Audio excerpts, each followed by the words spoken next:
Shane Murphy here, entrepreneur and restaurant marketing expert. Welcome to the Restaurant Rocket Fuel podcast, where we discuss marketing strategies that leading restaurateurs are using to grow and expand their restaurants.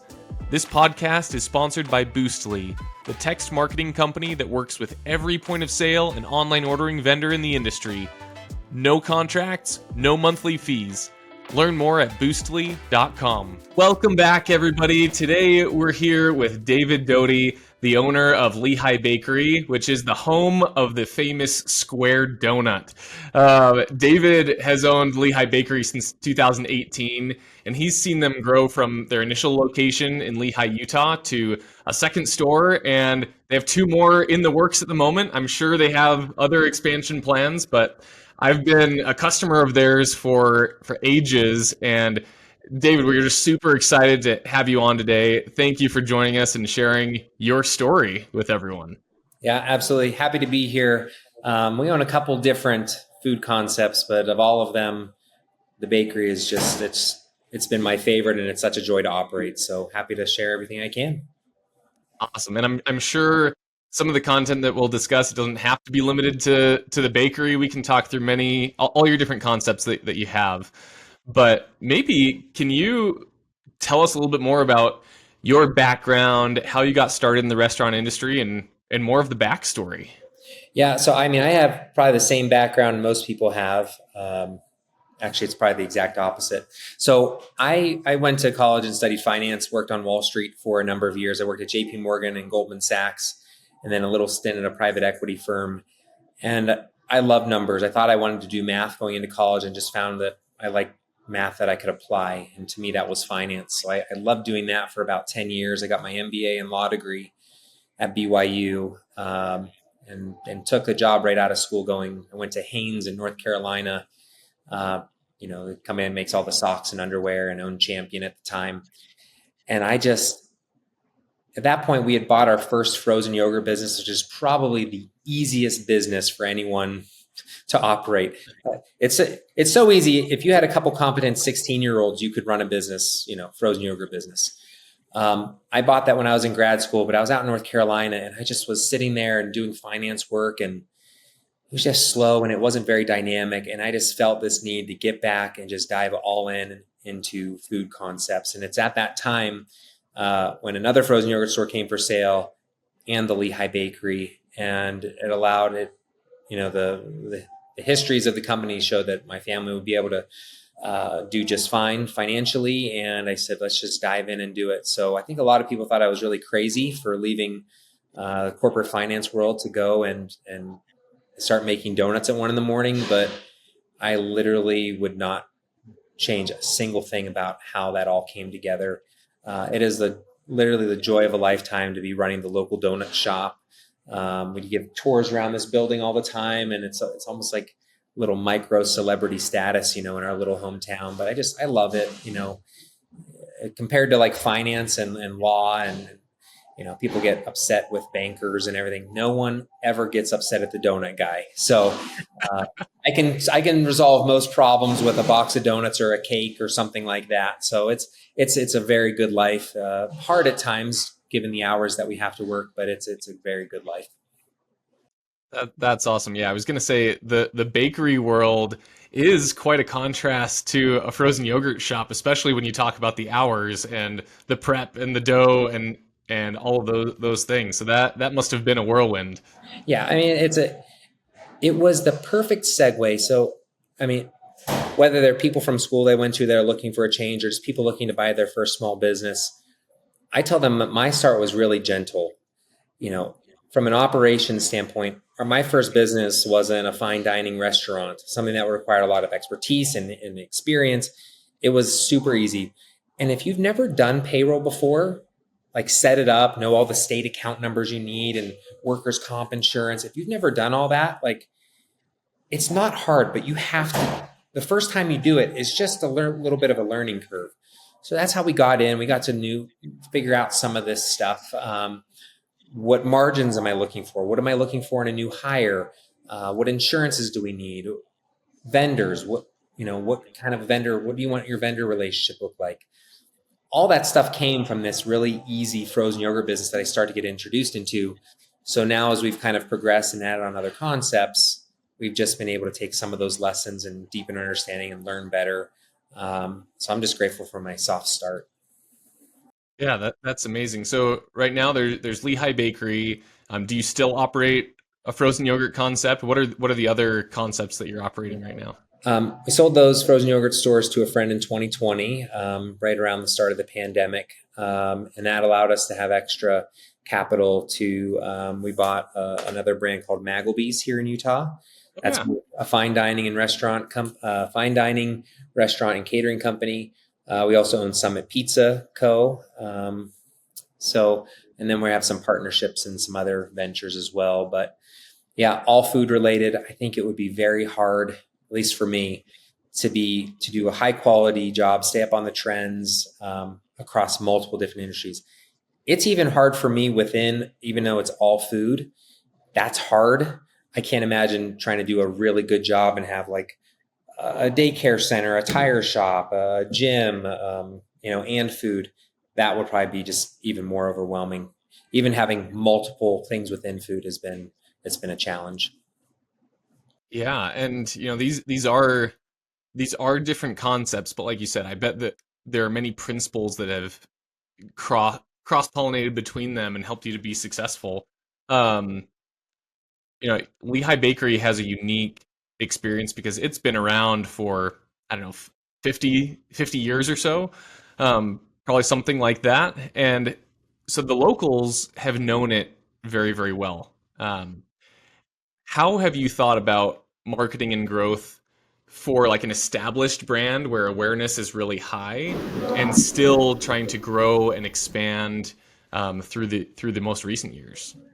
Yeah. So, I mean, the one common trend I have between our three major brands is they're all legacy brands, high respected brands in the state of Utah. Lehigh Bakery, 55 years, Maggleby's 42 years, Summit Pizza, 35 years. We purchased all three of them from the original founding families. The one that we have the most history was the bakery, so I'll touch on there. So, and part of that relates to marketing. So when we first bought the brand, there were just certain things. I mean, everybody does it. There's certain things in your life that if you do it long enough, you start to put on some blinders, and this is the only way to do it, right?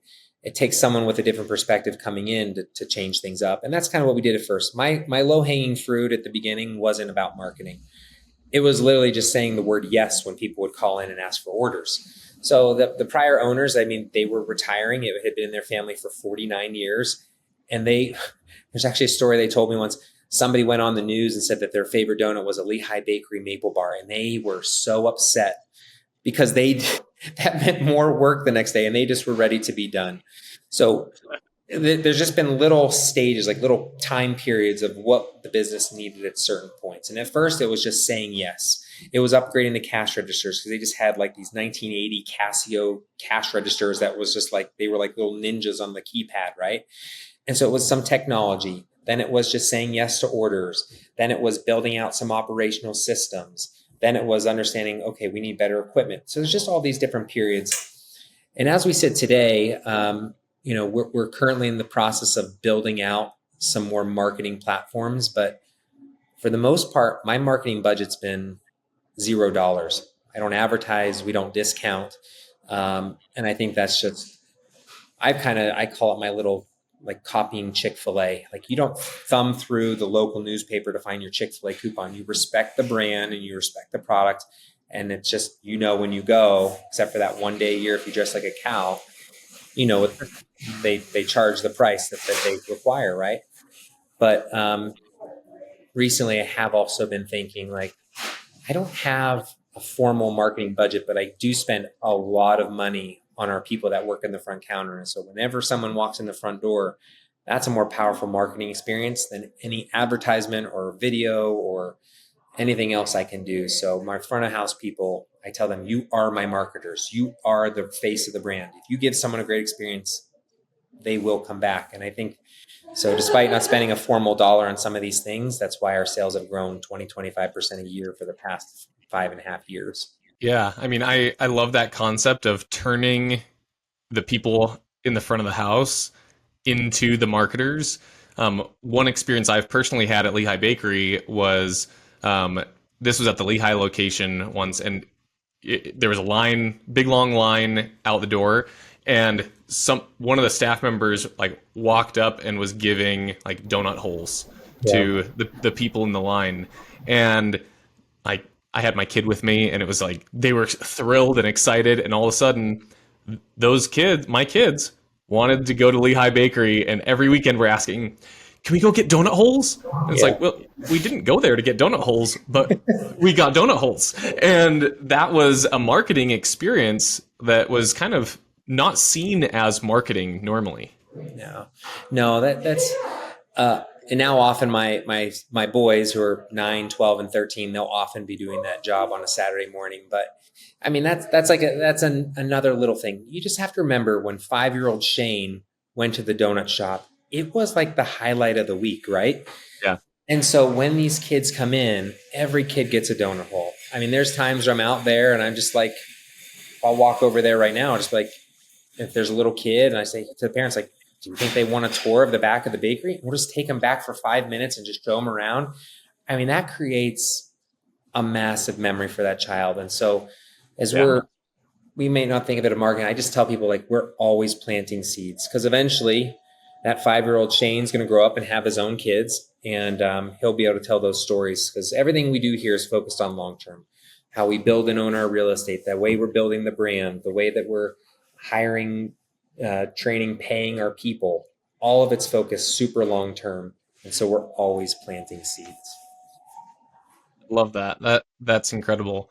And when when you think, I guess when you've gone through buying these stable businesses, um, have there been like shifts in that strategy like that you've had to implement? Like I know Maggleby's had was very stable, and like Summit Pizza Co. Like they've been around for a long time and had several different units. Were there pieces to the growth strategy that you looked at and said, "Hey, I can take it from where it is, and I know I can elevate this and move it beyond where it's been historically"? Yeah, I think I understand where my strengths are. So I think one of my strengths is being able to look through a P&L and see how we can try to make each line item stronger and better. And again, like some of these founders or founding families, they develop some blinders on, and so we just try to break some of like say, is that true, and why is that true? And we might come to the same conclusion as they did, but in a lot of cases, we're finding different and better ways. So, I mean, here at the bakery, I mean, again, it was a multi-stage process. Like, how do you go from 800,000 in sales to 2.8 million in sales? How do you add on $2 million in sales in 5 years? Well, we can break it into a bunch of different pieces how we do it. Um, but some of the scripts are the same. Some of it's technology. I'm not a great marketer. Like I said, we don't really have massive marketing budgets, but we're trying to weave that in because what I don't want to do is get complacent. And I was actually having some conversations about that today with our people, just being like, I love the fact that Maggleby's the phone just rings because we have history and we have connections and there's Yeah. deeply embedded, relationships that exist, but I don't want to get complacent. So we're constantly trying to think about what are new things we can do to engage our customers more, bring them back more often. And sometimes it's adding a new location 4 miles away. Sometimes it's setting up a text messaging platform. Sometimes it's offering cookie kits or, in this room that I'm sitting in right now, we do classes that bring in that 4 and 5-year-old kid and we do cookie and cupcake decorating classes. So yeah, we're always trying to figure out another way to try to engage our fans in a smarter way. Yeah, because going and thinking about adding 2 to 2.5 million in sales over a 5 year period, is an incredible accomplishment.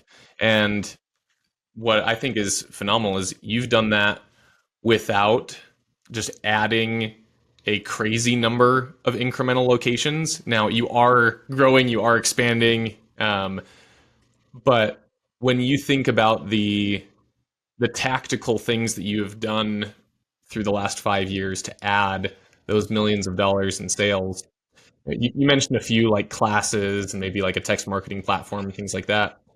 What do you think are have been some of the most impactful strategies that have led to that extra sales growth? Yeah, and that's all just at this main location. If you add on Saratoga, I mean, our Saratoga store is already like the third highest volume donut store in the state, and Yeah. it's been open for 3 months.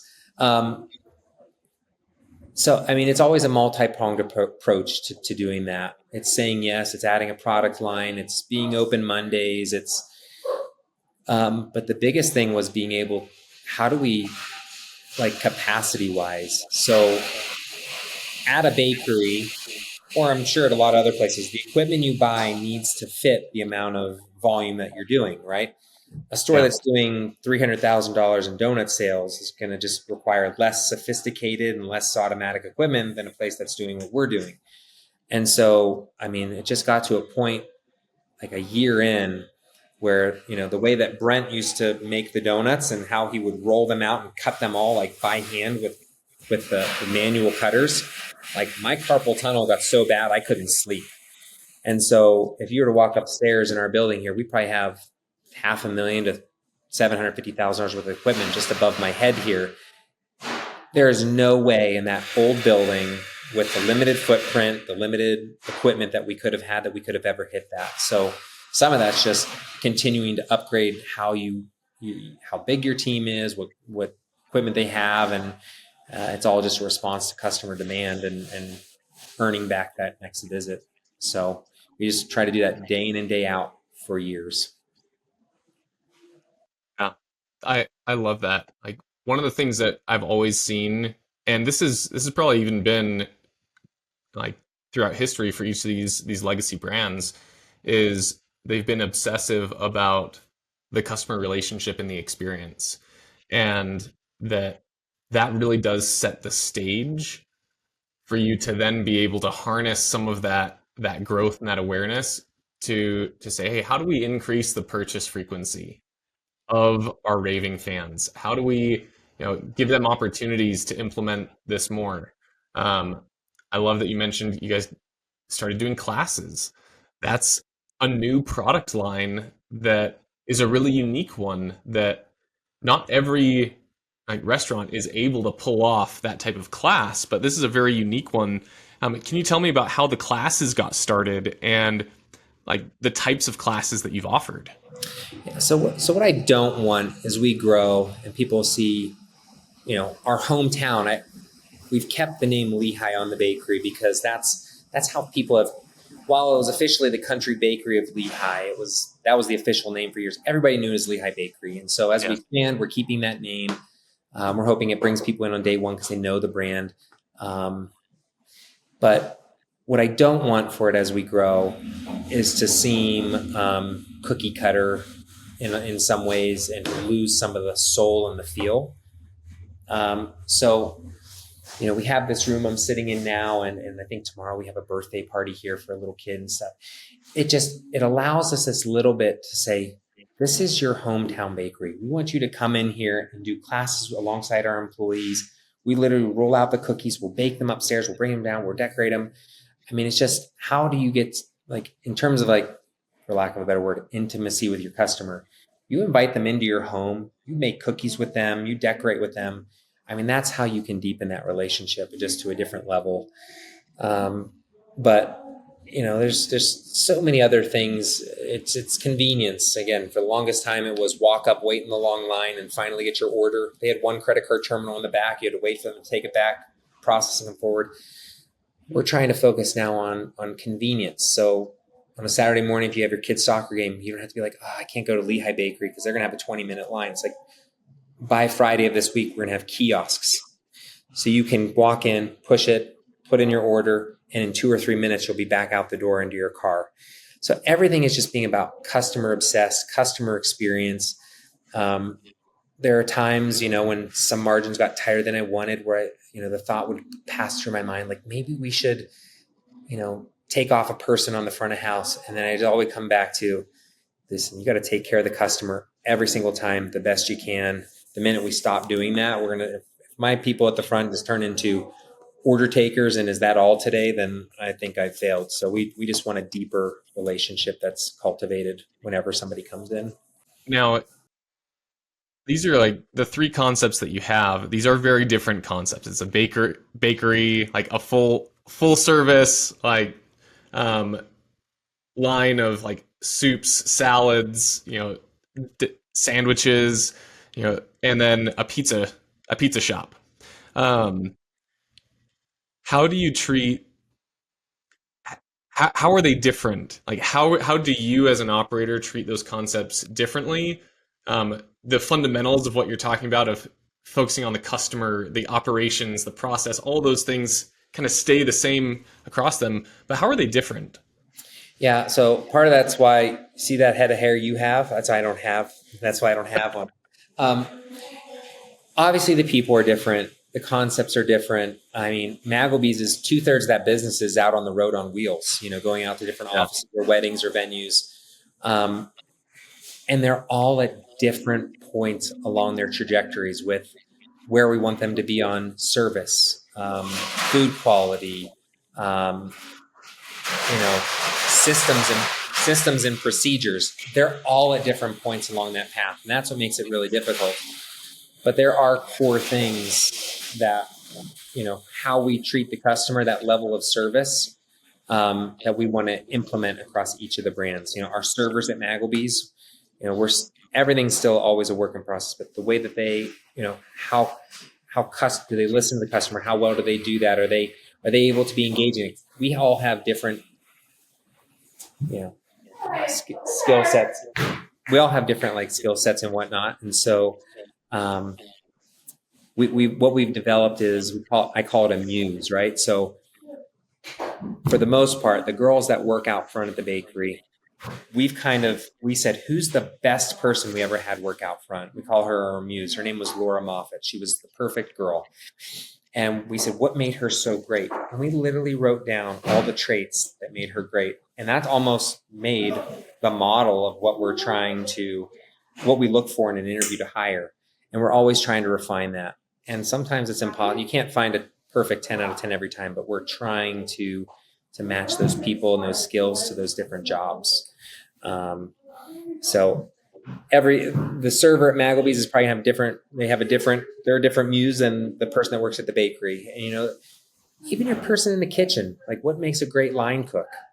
We're still defining what that is and how we find that person. And sometimes, just needs require and necessitate that you need to take an 8 out of 10, but we're trying to get better and better with that hiring. And it's really helped to define what we're looking for as detailed as possible.